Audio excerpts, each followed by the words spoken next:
Ba-ba-da-bum, ba-ba-da-bum, ba-ba-da-bum, ba-da-ba-dum, ba-ba-da-bum, ba-ba-da-bum, ba-da-ba-da-ba-dum, ba-da. Ladies and gentlemen, welcome back to the news. I'm, of course, Nick Meyer. I'm Erik Johnson. This is week 4, and we have an unfortunate top story today. Very unfortunate. Former fantasy football star kicker, former Tennessee Titans kicker Rob Bironas was killed in a single vehicle accident just a short couple days ago.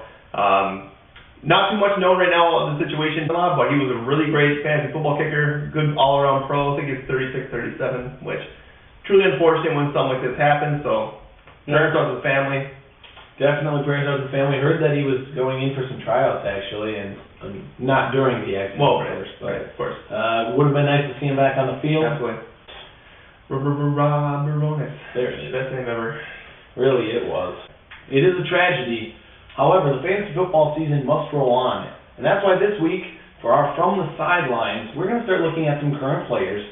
And quite literally, we're going to be looking at some of the bottom performers for where they were projected and where they were drafted. And we're also going to look at some of the studs that have really come out of the weeds that maybe weren't actually projected to be that well or do that well, or also maybe they were a little bit concerned about injuries. Maybe we just lost them in the draft. Could be. Well, first let's start off with those stinkers. And number one on that list, Aaron Rodgers himself. Hated across Minnesota for obvious reasons. Glad to see him sucking, but quite honestly, ruining some fantasy seasons. Absolutely. He's been pretty much dreadful all year. The Packers team in general, starting out 1-2, has not been very impressive, which actually leads us to our second stinker, Eddie fucking Lacy. Dick.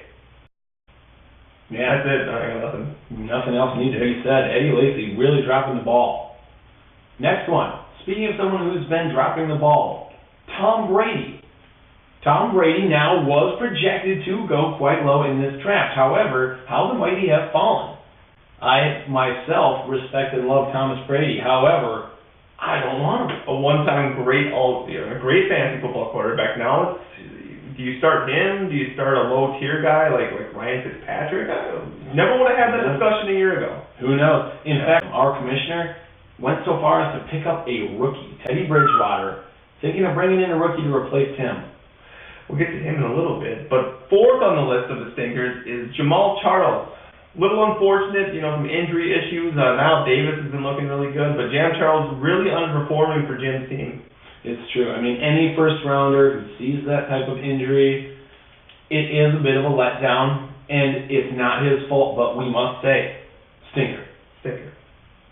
Speaking of another stinker, Keenan Allen. Now, again, was he a first-round pick? No. However, this man last year came out of the woodwork. Keenan Allen falling off the map. Just can't get yards, can't get catches, or even targets, really. Eddie Rowe's been getting all the touchdowns with Antonio Gates. Just not looking good. Yeah. And the last stinker that we have on the list is Monte Ball.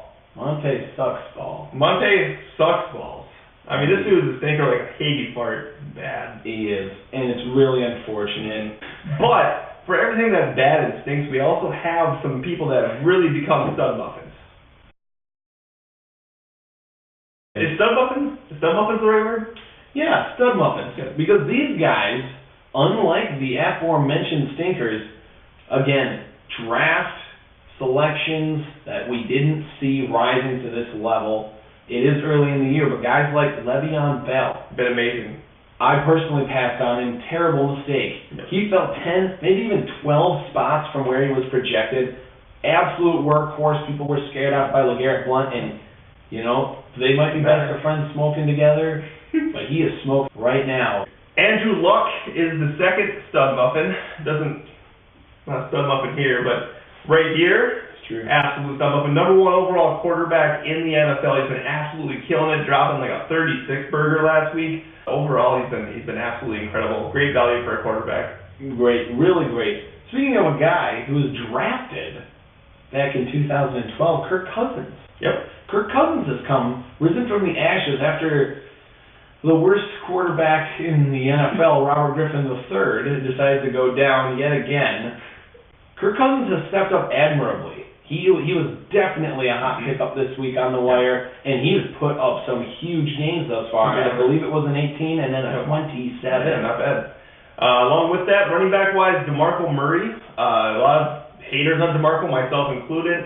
Didn't think that another Cowboys running back would actually put up consistent numbers, but he's proven me wrong. But he's been solid all year. It's true. That's true. Next one, Julio Jones. Someone I personally love to hate. Julio Jones, I was afraid of the injury bug. Many people were. However, he has come out and he's playing like the Julio Jones we all expected for some reason back when he was a rookie and beyond. There we go. And then finally, Rashad Jennings, running back for the New York Giants. He's been another team you don't necessarily expect a star running back to come out of, but he's been absolutely solid for most of the season. Had a great game last game. But, I mean, for those last two, let's just put it this way. Whoever drafted the last two players in there is the luckiest piece of shit on the planet. Yeah. But, speaking of luck, sometimes that's all you need to pull a W out. And right now we're going to go through our weekly matchup projections. And this is actually, I think, one of the first times, maybe the first time in the XFL that this has happened. After week 3, we don't have anyone that is undefeated, and we do not have anyone that is winless. Everyone's either 2-1 or 1-2. Which means going to week 4, it's very important because positions can shift massively. Right. Just because you're in first place or second place now, you could be in the bottom of the league if bad matchups happen. So I'll go through them quickly here. Between myself and Pat Kirby, I'm picking Pat Kirby. Between Eric Geeson and Sean Kaser, by the way, Eric Geeson, in case everyone's watching, is 2-1. Wow. 2-1. That's last year's toilet bowl winner. Jesus Christ couldn't pull off a better miracle than that. So I'm gonna pick him. Can't pick against Jesus. All right, Eric wins. Let's see. We got Matt Kirby versus David Long. I got David Long in that one. I got Tom Kirbyhara versus co-host Nick Meyer. I'm picking Nick Meyer. You know, I think that's a wise choice.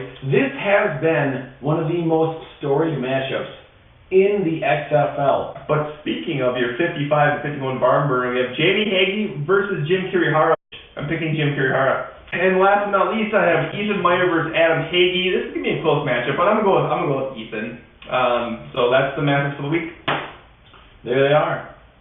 Now, obviously those are our N.E.W.S. unbiased analyst selections. Yep.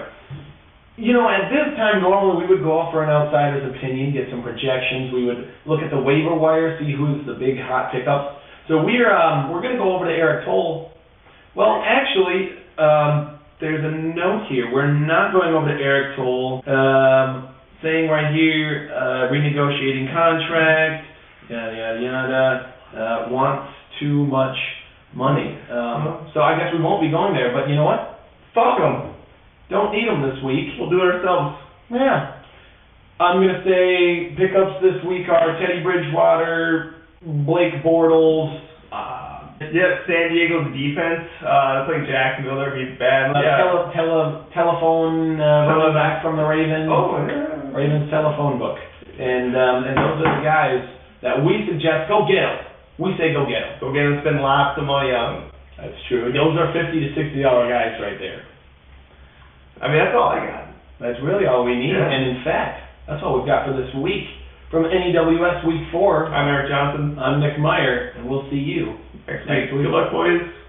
Ba-ba-da-bum, ba-ba-da-bum, ba-ba-da-bum.